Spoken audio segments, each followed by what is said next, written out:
Hello దోస్తులందరికీ welcome back to మన family tunes. మన videos ని ఫస్ట్ టైం చూస్తున్న దోస్తులు ఎవరైనా ఉంటే వెంటనే సబ్స్క్రైబ్ చేసుకోండి. అలాగే పక్కన ఉన్న గంట సింబల్ అయితే నొక్కండి దోస్తులు. అట్లా చేస్తేనే మేము చేసే ప్రతి వీడియో మీకు నోటిఫికేషన్ గా వస్తుంది. మమ్మల్ని ఇంత మంచిగా సపోర్ట్ చేస్తున్నందుకు మీ అందరికీ మనస్ఫూర్తిగా థ్యాంక్స్ దోస్తులు. మా వీడియోస్ కనుక మీకు నచ్చినట్లయితే ఖచ్చితంగా లైక్ చేయండి, షేర్ చేయండి, కామెంట్ చేయండి. ఈ రోజు ఈ వీడియోలో మన ఇంటి బంధాలు పార్ట్ 5 చూసేద్దాం. సో లేట్ ఎందుకు, వీడియోలోకి వెళ్దాం పదండి. హలో సీను, సీను రా, నన్ను ఇక్కడ నుంచి తీసుకెళ్ళిపోరా. వీళ్ళు నన్ను చంపేస్తారా. ఇక్కడంతా చీకటి, వీళ్ళు మనుషులు గారురా. సీను, దయచేసి నన్ను కాపాడరా తమ్ముడా. ఏంటి సీను నువ్వు చేసే ఈ పిచ్చి పనులు? బ్యాగ్లో గొడవలు ఎందుకు పెట్టుకుంటున్నావు? మీ అన్నయ్యని కాపాడడానికి వెళ్తున్నావా, లేక నువ్వు ప్రాణాల మీదకి తెచ్చుకోవడానికి వెళ్తున్నావా? దయచేసి ఆ గొడవలి కింద పడే. వదినా, నన్ను ఆపకొదినా. నా అన్నయ్య ప్రాణాన్ని తీసుకెళ్లిన రౌడీ గారిని నేను వదలను. వాడు చట్టాలకి పోలీసులకి భయపడే రకం కాదు. వాడికి అర్థమయ్యే భాష వాడి రక్తమే. ఈ గొడవలతో వాడి తలకై నరికైనా సరే నా అన్నయ్యని నేను ఇంటికి తీసుకొస్తాను. నువ్వు వాడిని చంపేస్తే జైలుకి వెళ్తావు. అటు మీ అన్నయ్య బానిస అయిపోయాడు, ఇటు తండ్రి ఆసుపత్రిలో ప్రాణాలతో పోరాడుతున్నాడు. ఇప్పుడు నువ్వు కూడా జైలు పాలైతే ఇంటి పరిస్థితి ఏంటి? ఇద్దరు ఆడవాళ్ళం ఎలా బతకాలి సీను? నన్ను ఏం చేయమంటావు వదినా? నాన్నగారి కోసం అన్నయ్య నరకంలోకి వెళ్ళిపోయాడు. వాడు అక్కడ కొరడా దెబ్బలు తింటుంటే నేను ఇక్కడ ఇంట్లో కూర్చొని అన్నం ఎలా తినగలను వదినా? నా ప్రాణం పోయినా పర్లేదు కానీ నేను మాత్రం అన్నయ్యని తీసుకుని ఇక్కడికి వస్తాను. వాడిని చంపినా కాంట్రాక్ట్ క్యాన్సిల్ అవ్వదు సీను. వాడు చచ్చిపోతే వాడి మనుషులు మీ అన్నయ్యని బ్రతకనివ్వరు. ఆ రౌడీగాడు అడిగిన 5 లక్షల ఫైన్ కడితేనే మీ అన్నయ్య ప్రాణాలతో బయటపడతాడు. మన దగ్గర ఉన్న ఈ 2 లక్షలు పోగా మిగతా 3 లక్షలు ఎక్కడి నుంచి తెస్తాం? తెస్తానురా, ఆ 3 లక్షలు నేనే తెస్తాను. నా కొడుకును విడిపించుకురావడానికి ఎంత ఖర్చైనా సరే నేను ఇస్తాను రా సీను. అమ్మా, ఏంటిది నీ చేతిలో ఆ డబ్బా? ఏంటమ్మా? మన ఇంట్లో అమ్మడానికి చిల్లిగవ్వ కూడా లేదని ఉదయం నాన్నగారు ఏడ్చారు కదా. మరి నీ దగ్గర అంత డబ్బు ఎక్కడి నుంచి వస్తుందమ్మా? నాన్నగారికి తెలియదురా, ఇంటి ఆడదానిగా నేను దాచిన రహస్యం ఇది. మీ చెల్లి పట్నంలో చదువుకుంటున్న నా ఆడబిడ్డ పెళ్లి కోసం నేను నా కడుపు మార్చుకొని రూపాయి రూపాయి కూడబెట్టి చేయించిన బంగారు నగలురా ఇవి. అత్తయ్య, ఆ నగలు నా ఆడబిడ్డ కోసం దాచినవా? అయ్యో దేవుడా, పసిదాని పెళ్లి కోసం మీరు ప్రాణంగా దాచుకున్న నగలు ఇప్పుడెందుకు బయటికి తీశారత్తయ్య? ఏం చేయమంటావే లక్ష్మి? ఒక పక్క కన్న కొడుకు బానిసగా మారిపోయి కొరడా దెబ్బలు తింటుంటే నా కూతురికి నగలన్నీ వేసి నేను ఎలా పెళ్లి చేయగలను? అన్న ప్రాణం కంటే చెల్లి పెళ్లి గొప్పదా చెప్పు? అమ్మా వద్దమ్మా, వద్దు. ఈ నగలు అమ్మేస్తే చెల్లి జీవితం నాశనం అయిపోతుందమ్మా. రేపు వాళ్ళ అత్తగారింట్లో దాన్ని తలదించుకునేలా చెయ్యకమ్మా. నేను ఎలాగోలా పట్నం వెళ్ళి అడుక్కునైనా డబ్బులు తీసుకొస్తాను. అడుక్కుంటావా? ఎవరి దగ్గర అడుక్కుంటావురా? ఆ రౌడీల కాళ్ళు పట్టుకుంటే మనసు కరుగుతుందా వాళ్ళకి? నా కొడుకు అక్కడ ప్రతి క్షణం నరకం అనుభవిస్తున్నాడు. ఈ క్షణం నాకు నా రాము ప్రాణాలతో తిరిగి రావాలి అంతే. కానీ అత్తయ్య, మామయ్య గారికి ఈ విషయం తెలిస్తే ఆయన తట్టుకోలేరు. కూతురు పెళ్లి కోసం దాచిన నగలు మీరు తాకట్టు పెట్టారని తెలిస్తే ఆయన ప్రాణాలు వదిలేస్తారత్తయ్య. తెలియనివ్వను లక్ష్మి, ఈ నిజం ఆయనకి ఎప్పటికీ తెలియనివ్వను. రాము పట్నంలో కాంట్రాక్ట్ పనికే వెళ్ళాడని ఆయన చనిపోయేదాకా అబద్ధం చెప్తాను. ఈ నగలు అమ్మేసిన పాపం అంతా ఈ తల్లిదే. రేపు నా కూతురు నన్ను అసహించుకున్నా సరే నా కొడుకు కోసం నేను ఈ నరకం భరిస్తాను లక్ష్మి. అమ్మా, ఎంత గొప్పదానివమ్మా నువ్వు. అన్నయ్య చేసిన అప్పు కోసం నువ్వు చెల్లి జీవితాన్ని త్యాగం చేస్తున్నావు కదమ్మా. నీ కడుపును పుట్టడం మా అదృష్టం అమ్మా. ఇది మాటలు చెప్పే టైం కాదు సీను, నువ్వు వెంటనే బయలుదేరు. ఊళ్ళో ఉన్న సుబ్బారావు తాకట్టు దుకాణానికి వెళ్ళి ఈ నగలమ్మి డబ్బు తీసుకోరా. ఆ 2 లక్షలు కలిపి మొత్తం 5 లక్షలు తీసుకొని పట్నం బస్ ఎక్కు. నా రామ్ గారిని తీసుకొని గాని ఇంటికి తిరిగి రాకు. సుబ్బారావు గారు, అర్జెంటుగా నాకు 3 లక్షల రూపాయలు కావాలి. ఈ డబ్బాలో మా అమ్మ దాచిన పాతకాలపు నగలున్నాయి. ఒకసారి చూసి వెంటనే డబ్బులు ఇవ్వండి. ఓరబ్బో, ఏంట్రా సీను, మీ అమ్మ ఇంట్లో ఇంత నిధి దాచిపెట్టిందా? ఇవన్నీ నీ చెల్లి పెళ్లికి చేయించిన నగలరా? ఈ పాటికి ఆ పిల్లకి మంచి సంబంధం చూసి పెళ్లి చేయొచ్చు కదరా. ఈ వయసులో వీటిని తాకట్టు పెడుతున్నావేంటి? నాకు నీ సోది వినే ఓపిక లేదు సుబ్బారావు. మా ఇంట్లో ప్రాణాల మీదకి వచ్చింది కాబట్టి ఈ నగలు ఇక్కడికి వచ్చాయి. ఆ నగలు తూకం వేసి నా చేతిలో 3 లక్షలు పెట్టు. నేను వెంటనే పట్నం వెళ్ళాలి. పట్నమా? ఏంటి, మీ అన్నయ్య రాము పట్నంలో ఏదో ఉద్యోగం వచ్చిందని ఊళ్ళో అందరికీ చెప్పాడటగా. ఉద్యోగానికి వెళ్ళిన వాడి కోసం చెల్లి పెళ్లి నగలు అమ్మేయాల్సిన అవసరం ఏమొచ్చిందిరా? మీ ఇల్లు చూస్తుంటే పూర్తిగా దివాలా తీసినట్టుందే. డబ్బులు తీసిస్తావా, లేక నీ షాప్ అద్దాలు పగలగొట్టమంటావా? నా కుటుంబం గురించి ఇంకొక మాట మాట్లాడితే నీ పళ్ళు రాలుతాయి, జాగ్రత్త. ఏంటమ్మా లక్ష్మి, ఎంతసేపు అని ఇలా పడుకొని ఉండాలి? మీ అత్తయ్య ఏది? ఉదయం నుంచి ఒక్కసారి కూడా నా దగ్గరికి రాలేదు. ఆ సీనుగాడు ఎక్కడికి వెళ్ళాడు? అది అత్తయ్య గారికి కొంచెం నీరసంగా ఉంటే ఇంటికి వెళ్ళి పడుకోమని సీను తీసుకెళ్లాడు మావయ్య గారు. మీరు కంగారు పడకండి, సాయంత్రం కల్లా ఇద్దరు వచ్చేస్తారు. అబద్ధాలు చెప్పకు లక్ష్మి. నా భార్య గురించి నాకు తెలుసు. నా ప్రాణం ఈ మంచం మీద ఉంటే తన ఇంటికి వెళ్ళి పడుకునే రకం కాదు. పైగా రామ్గాడు ఊరెళ్తుంటే కనీసం బస్ స్టాండ్ దాకా కూడా మీ అత్తయ్య వెళ్ళలేదా? అదేంటి మావయ్య గారు అలా అంటారు? ఆయన పట్నం వెళ్ళిపోయారు, అత్తయ్య గారేమో ఇంట్లో ఉన్నారు. అంతా బానే ఉంది కదా. నా మనసు ఎందుకో కీడు శంకిస్తుంది లక్ష్మి. నా కొడుకు పట్నంలో కాంట్రాక్ట్ పనికి వెళ్ళాడా, లేక మీరందరూ కలిసి నా దగ్గర ఏదైనా పెద్ద నిజం దాస్తున్నారా? నిజం చెప్పు తల్లి, నా రాము ఏమైపోయాడు? ఇంకా నేను పెట్టినన్నం తినవా? 2 లక్షలు మా బాస్ దగ్గర అడ్వాన్స్ తీసుకున్నప్పుడు గుర్తులేదరా పల్లెటూరు వెదవా? ఇప్పుడు 3 ఏళ్ళు ఇక్కడే ఇటుకలు మోయాలి. సైలెంట్ గా తినరా. నన్ను వదిలేయండి, నా తమ్ముడు డబ్బులు పట్టుకొని వస్తాడ్రా. ఆ 2 లక్షలు మీకు ఇచ్చేస్తాడు. నేను ఈ బానిస బతుకు బతకలేనురా. నా భార్య ఒంటరిదైపోతుంది. భార్య నీ తమ్ముడా? ఒరే పిచ్చోడా, మా బాస్ 5 లక్షలు అడిగాడు. మీ ఊళ్ళో ఉన్న మీ ఆస్తులు మొత్తం అమ్మినా 5 లక్షలు రావని మాకు తెలుసురా. నీ తమ్ముడు రాడు, నీ భార్య నీకు లేదు. నువ్వు ఇక్కడే మాకు నీ రక్తం ధారపోయాలిరా. అయ్యో దేవుడా, ఎంత పని చేశానురా నేను. తండ్రి ప్రాణం కోసం నా ప్రాణం తీసేసుకున్నాను కదరా.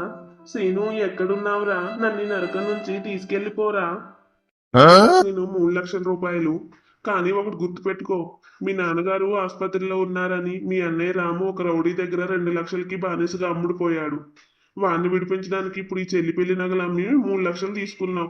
మీ కుటుంబం మొత్తం నాశనం అయిపోయిందిరా.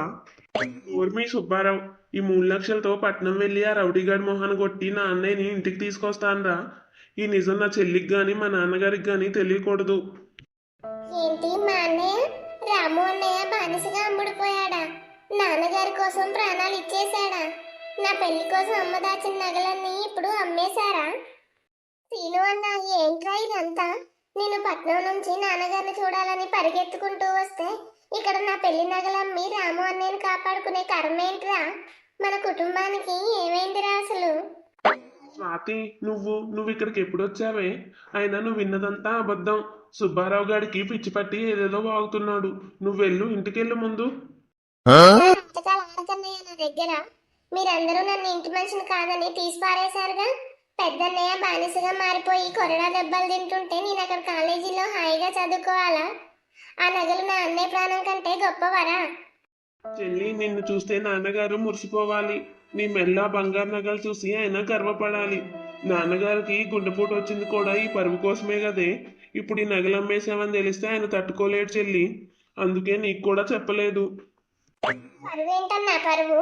నా పెద్దన్నయ్య నా పక్కన నిలబడి పెద్దరికంగా పెళ్లి చేయకపోతే నా మెళ్ళలో ఎన్ని కిలోల బంగారం ఉన్నా అది నాకు ఉరితాడుతో సమానం. నాకు ఏ ఆస్తులు వద్దు, ఏ నగలు వద్దు. నా రాము అన్నయ్య నాకు కావాలిరా. ఏడవకు చెల్లి, ఈ సీన్గాడు ఇంకా బ్రతికే ఉన్నాడు. ఈ డబ్బులు తీసుకొని నేను ఇప్పుడే పట్నం వెళ్తున్నాను. ఆ రౌడీగాడికి డబ్బులు ఇసిరేసి నా అన్నయ్యని ఇంటికి తీసుకొస్తాను. ముందు ఇంటికి వెళ్ళి అమ్మకు ధైర్యం చెప్దాం పదా. అమ్మా అమ్మా, ఎంత పని చేసావమ్మా?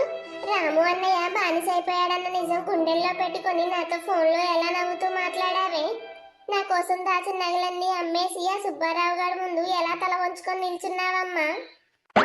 తల్లి స్వాతి, నన్ను క్షమించు తల్లి. నీ పెళ్లి ఘనంగా చేయాలని ఇన్నేళ్లు నా కడుపు కట్టుకొని ఆ నగలు చేయించాను. కానీ నా పెద్ద కొడుకు కళ్ళ ముందే నరకంలోకి వెళ్ళిపోతుంటే ఈ తల్లి గుండె తట్టుకోలేకపోయింది. నా రాముని కాపాడుకోవడానికి నాకు వేరే దారి కనిపించడం లేదమ్మా.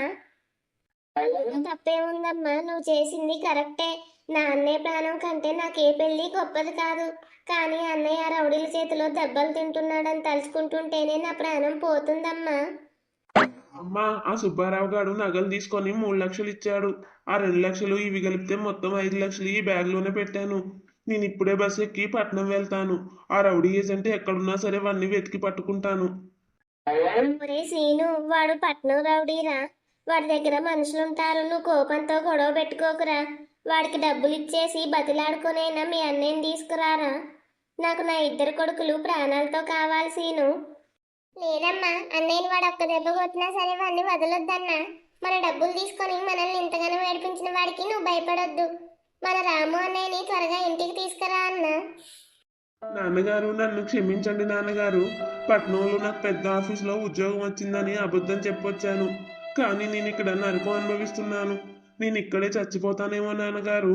ఆ రౌడీలు నన్ను బ్రతకనివ్వరు. లక్ష్మి, నా లక్ష్మి, ఇప్పుడు ఏం చేస్తున్నావు నువ్వు?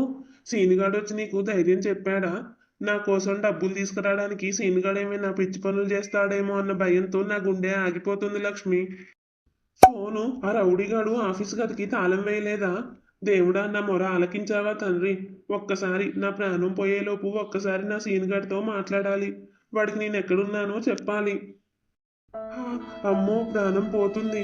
అయినా సరే ఆ ఫోన్ దగ్గరికి వెళ్ళాలి. నేను చచ్చిపోయేలోపు నా లక్ష్మి గొంతు ఒక్కసారి వినాలి. సీను, నేను వస్తున్నాను రా తమ్ముడు. నేను ఈ బాక్స్ లో అన్నం పెట్టాను.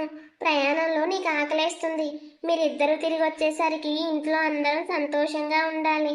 మీ అన్నయ్యకి నేను ధైర్యంగా ఉన్నానని చెప్పు. చెబుతాను వదిన. అన్నయ్య కోసం నువ్వు ఖర్చు కొంగుని దాచుకొని రాత్రంతా ఏడ్చిన విషయం నాకు తెలుసు. ఇక నువ్వు ఏడవాల్సిన అవసరం లేదు. ఈ రాత్రికే నేను అన్నయ్య దగ్గరికి వెళ్తున్నాను.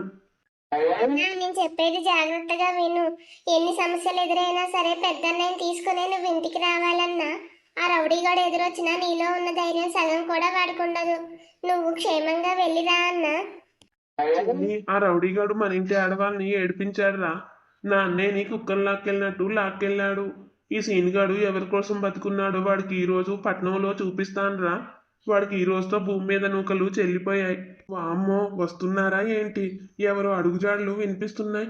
కానీ కానీ ఆ ఫోను దగ్గరగా ఉంది. ఒక్కసారి సీనుగాడికి ఫోన్ చేస్తే చాలు. హలో సీను, సీను, నేను రా, రామోన్ రా. నా మాట వినపడుతుందా? తెలియని నెంబరు, ఎవరిది? అన్నయ్య, అన్నయ్య, నువ్వేనా? ఎక్కడున్నావురా? నేను పట్నం వస్తున్నాను రా. వద్దురా, నువ్వు రాకూడదు. వాళ్ళు నిన్ను చంపేస్తారా. నేనున్నాను. నేను ఏదో ఇటుకల బట్టీలో ఉన్నాను. ఊరి పేరు తెలియదురా. సీను, అమ్మని జాగ్రత్తగా చూసుకోరా. ఒరే, నీకెన్నిసార్లు చెప్పాను రా, వాడు నిన్నేం చేయలేడు. నువ్వెక్కడున్నావో లొకేషన్ పంపించురా, లేదా ఫోన్ ఆన్లో పెట్టు. నేను వచ్చేస్తున్నాను రా. ఎవ్వరికీ భయపడకు.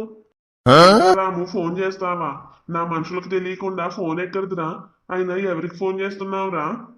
బాస్, లేదు బాస్, నేను ఎవరికి చేయలేదు. ఇది పని చేయదు బాస్. అబద్ధాలు చెప్పకురా. నీ తమ్ముడికి ఫోన్ చేశావా? వాడు వస్తున్నాడా? వాడు ఎంతమందిని పట్టుకొస్తే వాళ్ళందరినీ నీ కళ్ళ ముందే చంపేస్తానురా. ఇప్పుడు ఫోన్ తీసి వాడికి ఫోన్ చేయి. వాడు ఎక్కడున్నాడో నాకు చెప్పు. వద్దు బాస్, వాడిని ఏం చేయకండి బాస్. నేను ఇక్కడే ఉంటాను బాస్. నన్ను కొట్టండి బాస్. తమ్ముడు, నీ అన్నయ్య నా దగ్గరే ఉన్నాడు. నువ్వు వస్తున్నావని విన్నానురా. నీ కోసం చాలా ఆసక్తిగా ఎదురు చూస్తున్నానురా. వస్తావా లేక వాడిని ఇక్కడే చంపేయమంటావా? ఒరే రౌడీ, నా అన్నయ్యని ఏం చెయ్యకురా. నేను వచ్చేస్తున్నానురా. నువ్వెక్కడున్నావో చెప్పు. నా కత్తి నీ మెడ మీద వేటు వేయడానికి సిద్ధంగా ఉందిరా. ఏంటి, కత్తి పట్టుకొని వస్తున్నావా? నా జీబులో నిన్ను తీసుకెళ్ళడానికి నా మనుషులు ఆ బస్ స్టాండ్ లో బయటే వెయిట్ చేస్తున్నారా. దిగు కిందకి. నీ అన్నయ్యని చూడాలి కదా నువ్వు. నన్ను ఫాలో అవుతున్నారా? నేను ఇప్పుడు దిగితే వాళ్ళు నన్ను చంపేస్తారు. దిగకపోతే అన్నయ్యని చంపుతారు. దేవుడా, ఇప్పుడు నేనేం చెయ్యాలి? వీళ్ళతో ఇక్కడ గొడవ పడితే అమ్మిచ్చిన ఈ 5 లక్షలు లాగేసుకుంటారు.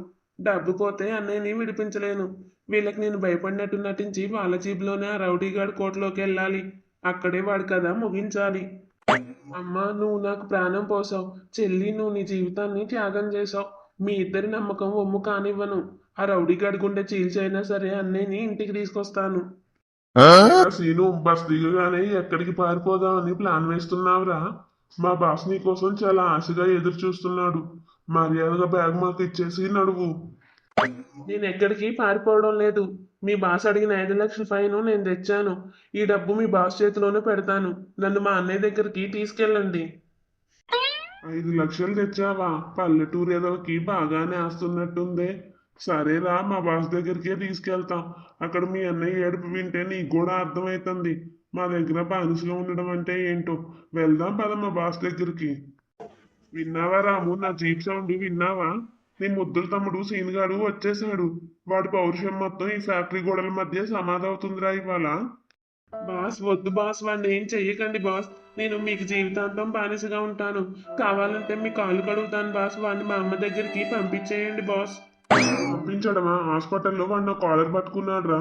నాకే ఎదురు చెప్పాడు. వాడిని ఎత్తురు చూస్తే గాని నా కోపం చల్లారదు. రే, వాడిని లోపలికి తీసుకురండి రా. సీను, పారిపోరా, వీళ్ళు నిన్ను చంపేస్తారా సీను. సీను, ఎందుకు వచ్చావురా? వీళ్ళు మనల్ని ప్రాణాలతో వదలర్రా. అన్నయ్య, నిన్ను ఇంత దారుణంగా కొట్టారా అన్నయ్య వీళ్ళు?